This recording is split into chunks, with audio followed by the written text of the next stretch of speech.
अस्सलाम वालेकुम students. Under एक प्रपोजिशन है, ये कहाँ कहाँ इस्तेमाल होती है, आज इसी पॉइंट को डिफाइन करूँगा स्पेसिफिकली। एक वर्ड है अंडर, आपने रटा लगा लेना है कि इन ख़ास पोजीशंस की जब बात की जाएगी तो वहाँ हमेशा अंडर आएगा। फॉर एग्जांपल कोई चीज़ किसी सरफेस के नीचे है, under the table, under the tree, यानी कि टेबल के नीचे या टेबल के ट्री दरख्त के नीचे है तो वहाँ पर। अंडर सुपरविजन, किसी की गाइडेंस के अंडर काम किया जाता है, सो she is working under my supervision. किसी की सुपरविजन के अंदर जब होता है तो अंडर सुपरविजन। अंडर प्रोसेस, कोई काम जो चल रहा है किसी पाइपलाइन में और काम उस पर किया जा रहा है, so basically this work is under process. तो अंडर प्रोसेस का अंडर एज, जब आप की एज पूरी नहीं है किसी चीज़ को मीट करने के लिए, आप कम एज में है, शॉर्ट है आप, तो वहाँ पर basically you are under age. फिर अंडर 1 लाख, ये एक अमाउंट मैंने लिखी है। कोई चीज़ जब आपने डिफाइन करनी हो किसी अमाउंट के, कितनी अमाउंट आप कहिए, I spend our under 1 lakh on this house, इसका मतलब है कि मैंने 1 लाख के अंदर अंदर इसके अंदर खर्च किया, यानी कि इससे ज़्यादा नहीं है, इसके अंदर अंदर है। वो 80,000 हो सकता है, 90,000 हो सकता है, 95,000। तो अंडर एनी स्पेसिफिक अमाउंट का मतलब है इस रेंज के अंदर अंदर आपने रहना है।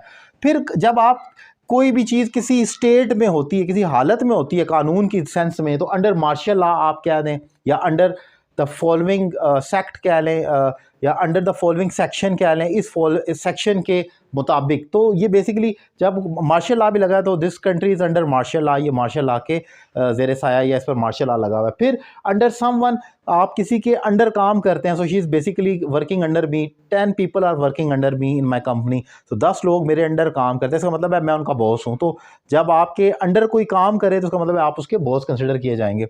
फिर कोई चीज़ जो कंस्ट्रक्शन हो रही है, तो आप ये नहीं कहेंगे कि कंस्ट्रक्शन जारी है, construction is going on, basically you will say this is under construction. Under construction का मतलब है इस पर कंस्ट्रक्शन हो रही है। इन्वेस्टिगेशन अगर जारी है तो वहाँ पर भी कहा जाएगा कि she is under the investigation, so वो उससे शी इज़ बेसिकली दूसरे लफ्ज़ों में हम कहेंगे शी इज़ बीइंग इंटेरोगेटिव, उससे इंटेरोगेशन की जा रही है, सो she is basically under, she is under investigation, उससे इन्वेस्टिगेशन की जा रही है। फिर कोई प्रॉपर्टी आपके नाम पर है अगर, तो ये मत कहें कि this house is on my name, आपने कहना this house is under my name. कोई सड़क किसी के नाम से मंसूब कर दी जाती है, वहाँ पर भी गलत प्रपोजिशन इस्तेमाल की जाती है, this road is on the name of Rashid Minhas, no this road is under the name of Rashid Minhas, ये राशिद मिनास के नाम पर है।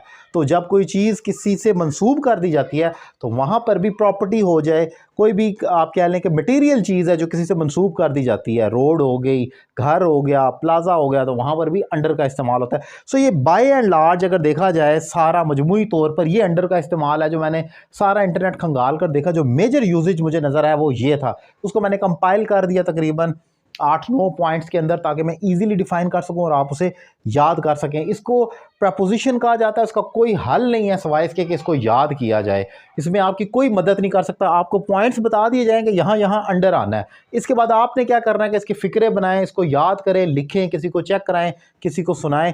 और अगर कोई नहीं है आपके पास तो आप मुझसे ऑनलाइन इंग्लिश लैंग्वेज कोर्स कर सकते हैं, हम तो टीचर है, हमारा प्रोफेशन ही यही है।